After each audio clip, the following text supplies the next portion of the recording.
Today we're diving into a huge topic that's been making waves in global politics.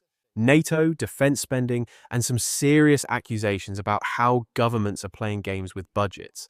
Former UK Defense Secretary Sir Ben Wallace just dropped some bombshells about Treasury tricks and why we can't kill anyone with a VAT receipt. Yeah, you heard that right. Let's break it all down.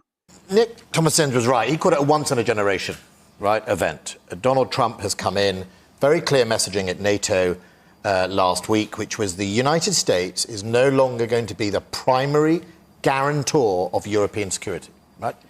That is a very clear and stark message and a fundamental change since the founding of NATO. It's not going to be the cornerstone of our security in Europe, including the United Kingdom. We can take lots of issues with what Donald Trump has said about Ukraine and Russia and Putin.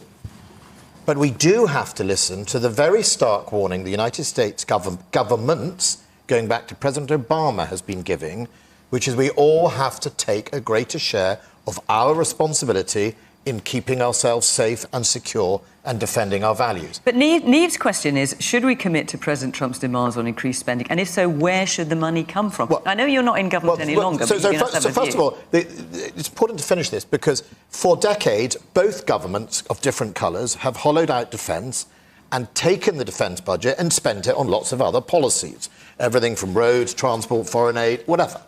And the answer is we do need to listen to the United States. We should have done it in 2014 when Obama. We spent years with tricks of pretending we're artificially inflating our defence budgets. The defence budget, the latest one, you just heard Nick talk about we've increased our defence budget by $3 billion. They haven't. They've rolled in the $3 billion they've sent to Ukraine and claimed it's the core defence budget. That is called Treasury tricks. 2014, my government put VAT receipts into the MOD budget to make sure that the £1.6 billion we pay back to the Treasury on VAT is in all our defence budgets. You can't kill anyone with a VAT receipt. So the answer is the threat. OK, so the answer is spend more. You'll make that clear. Where should the money come from? Well, to leaders to choose, right? No more tricks to find the money. It has to come from other government priorities. But here's the big question.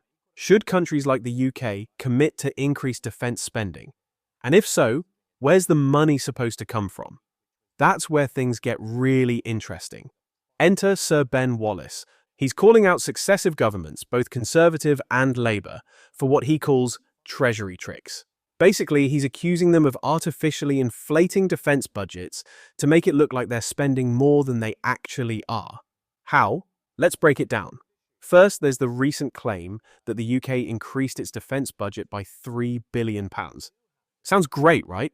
But Wallace says that's not new money. It's actually funds that were sent to Ukraine, rolled into the defense budget to make it look bigger.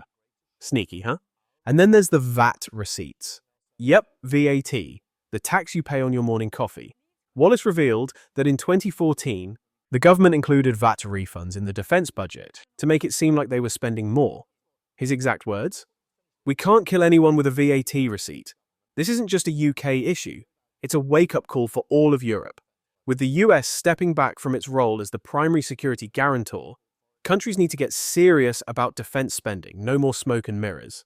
And while Trump's demands might be controversial, they highlight a reality we can't ignore.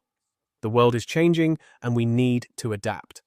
Thanks for watching, and don't forget to like, subscribe, and hit that notification bell so you never miss a video. Let's keep the conversation going. See you in the comments.